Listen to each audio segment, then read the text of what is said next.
What is premarital counseling? It's the oversight you receive before you even get to the point where you want to marry this person. And the reason why I say that is because in premarital counseling, if something should come up where it's a red flag, the average person, they're going to go through with the wedding. Because by that point, you got a lot of people expecting it, and now it's a pride issue. And it's a money issue, like, oh my God, I can't get my money back, or what people are going to think about me. My parents will get mad at me. I put so much time in this, so we're not willing to sacrifice that for the sake of having a good marriage. And so unfortunately, a lot of people have red flags right up to the very day, and they just turn a blind eye to it and then wonder why, or act surprised in the course of their relationship or their marriage relationship, why things aren't working the way they should. I think the problem is sometimes we go into it, we're already married in our minds, and we're just trying to check off the boxes to say, okay, we're getting some help on how to be married. But what if the help you get is that you're not even ready to do this, or this person isn't what you think they are? And a lot of times we're not open to that. So I realized that the only way to truly be open to something like that is if you have a lifestyle of being covered by someone, to being counseled by someone who has input in your life. You know, when I first went to your father, when I started a conversation, I said, okay, I am asking for your insight on this, is what I was saying to him, because he's my pastor. And in so many words, I said, I'm interested in Cacie and pursuing marriage with her. But if you don't see it, if this doesn't match the vision you see, I said, then, and I boldly said, I won't even bring it up again.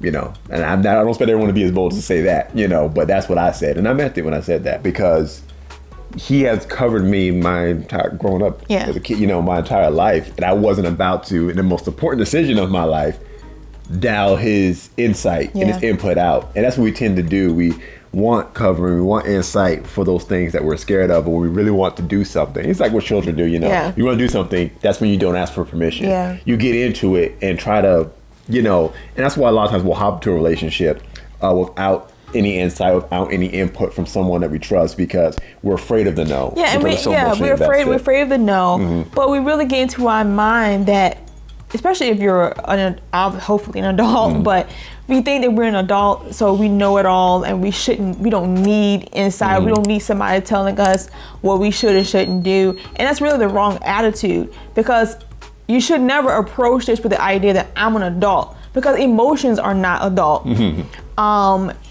Obviously, the marriage rate or the divorce rate is so high.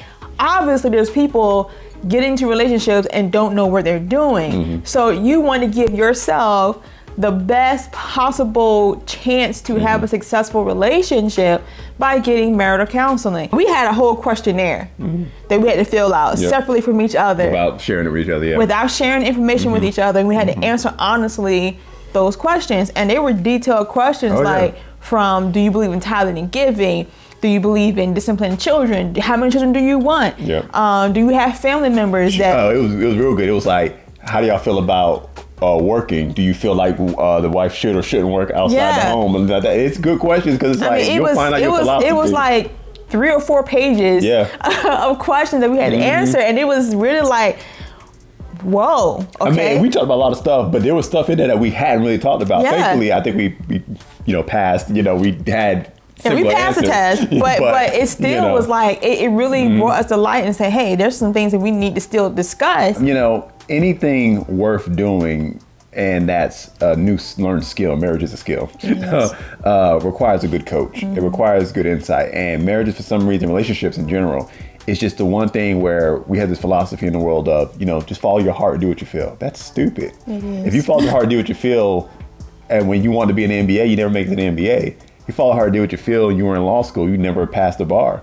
If you followed your heart and did what you feel, then you want to get into politics, you never get elected to anything. Anything that's worth doing that requires skill and that requires hard work, we understand that there's people who've done it before us, who've done it successfully, and we follow their insight so that we can also be successful at it. But we come to relationships and want to do it our way and reinvent the wheel, as if there aren't people who have already done it successfully that we can follow their patterns. And that's why you want that good insight. And so if you're getting premarital counseling, get it from someone who's got proof of that. A spiritual leader who has proof of that. If there's anything that I would encourage people who are interested in getting married is learn how to communicate with each other as best as possible. Your communication skills will develop over time. You know, you will learn each other, you know, as you're together longer, but learn how to communicate. And I think the reason why that questionnaire was made the way it was to cause us to communicate. Once we found out the answers or reveal like what you said, what I said, it caused us to communicate about things that we really was avoiding or just didn't know we needed to communicate about. Make you pause. So you need to have those conversations because they will come up at some point. And if you don't feel comfortable now talking about them, you're not gonna feel comfortable later talking about them. So if it's hard talking about finances now and you're not even married, it's gonna be even harder once you are married to talk about those things.